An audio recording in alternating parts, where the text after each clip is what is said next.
بسم الله الرحمن الرحيم وصلى الله على سيدنا محمد وعلى آله وصحبه أجمعين وحرم هذا بلاران وأنا نهاينين إليها كعبره وسوي شيء إياه تاجر ياشا يما ضحدة حسبي وطني يقرب تشوقي سبا ولا ليال waxaan mar labaad idinka mahadnaqayaa sidii xamaasadda lahayd ee qorshaysnayd aynu u gallay ololihii doorashada madaxtooyada oo ka soo hoyseen guulo la taaban karo walaalayaal jamhuuriyadda somaliland waxay soo martay oo inoo qabsoomay 6 doorasho kuwaasay ugu horreysay doorashadii golaha deegaanka ee 2002 oo aan dhammaantood ka qayb galay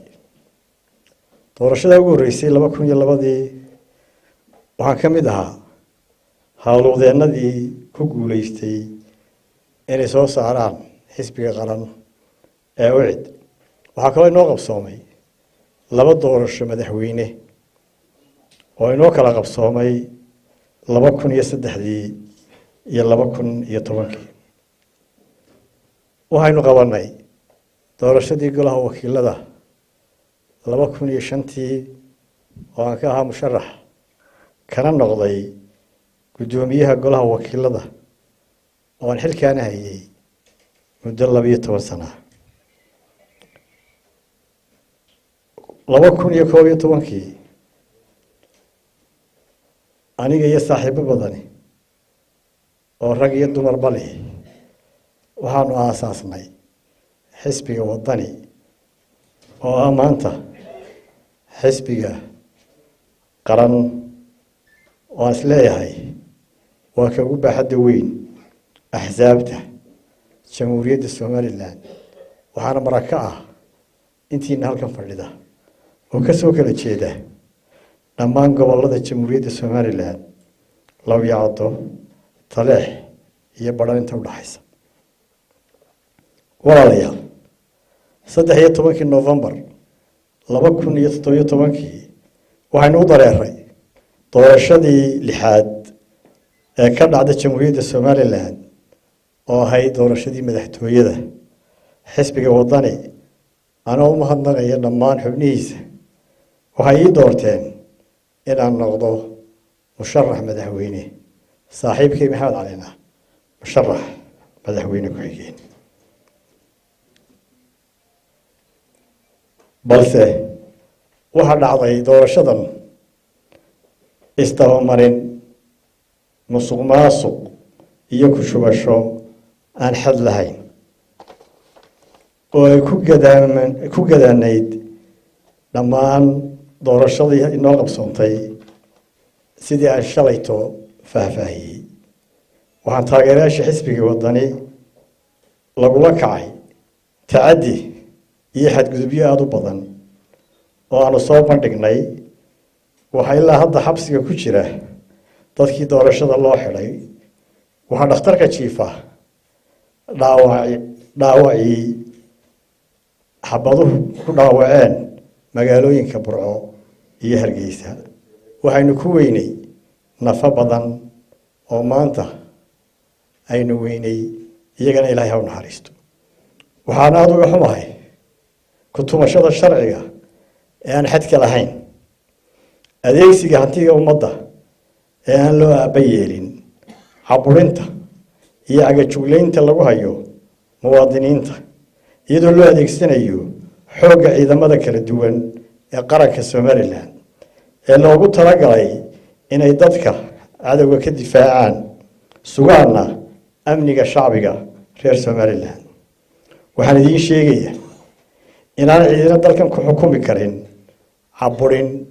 agajuglayn iyo cudun ciidan midnaba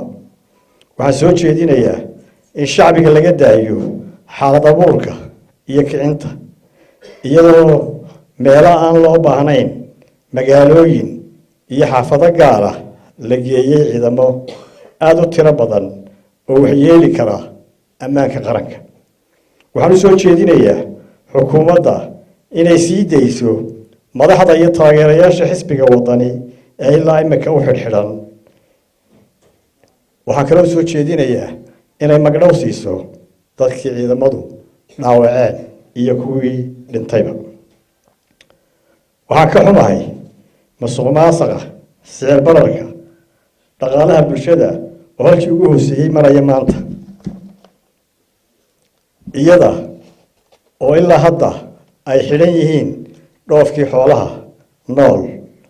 oo lafdhabar u ahaa dhaqaalaha dalka. xisbiga wadani isagoo ogsoon inaanay dalka ka dhicin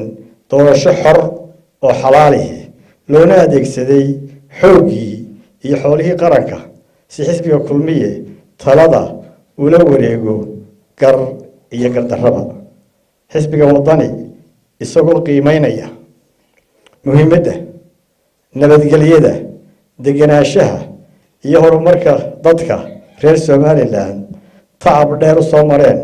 isla markaana tixgelinaya duruufaha kala duwan ee muwaadiniinta Somaliland. xisbiga wadani isagoo maanka ku haya in mar uu la gaari doono doorasho xalaal ah iyo dalkoo barwaaqo ah oo xaqiijiyey himilada ummadani lahayd ee ahayd in Somaliland madax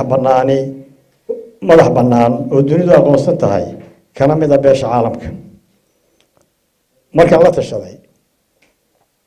xisbiga waxaan qaatay maanta go-aan qadhaadh oo aan hubo inaanu farax gelinaynin taageerayaasha codkooda la boobay, kaasoo ah mid lagu badbaadinayo midnimada ummadda Somaliland iyo ammaanka qaranka.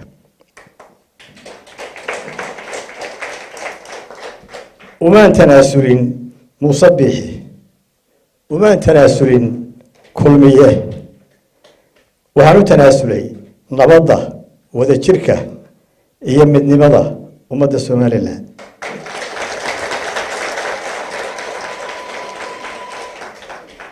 waxaan go'aansaday inaan natiijada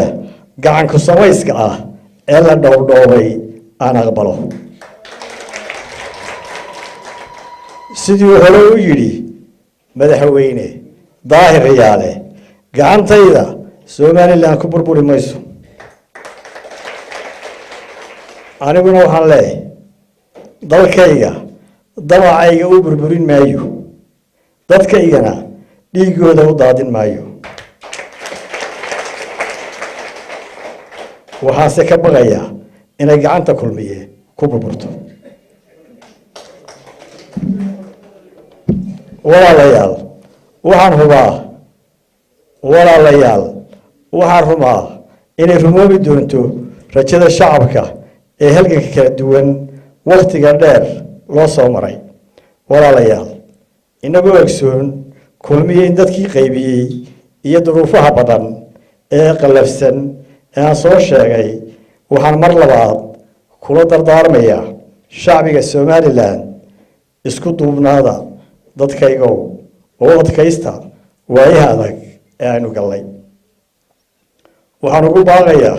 taageerayaasha xisbiga wadani meel kastoo joogaan inaanay u dheganuglaanin xaalad abuurka xisbiga kulmiye ka wado dhammaan deegaanada jamhuuriyadda Somaliland. waxaan ugu baaqayaa inaynu ka fogaano banaanbax iyo iskiroomaad ciidamada. madaxweynaha cusub wuxuu la kowsaday oo islaahay wuxuu ku faraxashay dhiig. waxaa lay sheegayaa hadda in xabadi burco ka socoto, dad dhintay iyo dad dhaawacina ay jiraan. waxaan ugu baaqayaa in la badbaadiyo dhiigga shacbiga Somaliland ee aan waxba galabsan. Somaliland ha guulaysato, Somaliland ha guulaysato, xisbiga wadani ha guulaysto. insha allahu waxaynu badbaadinaynaa Somaliland idinkuna aad iyo aad baan idinku mahadnaqayaa. Assalaamu calaykum waraxmatullahi wabarakaatu.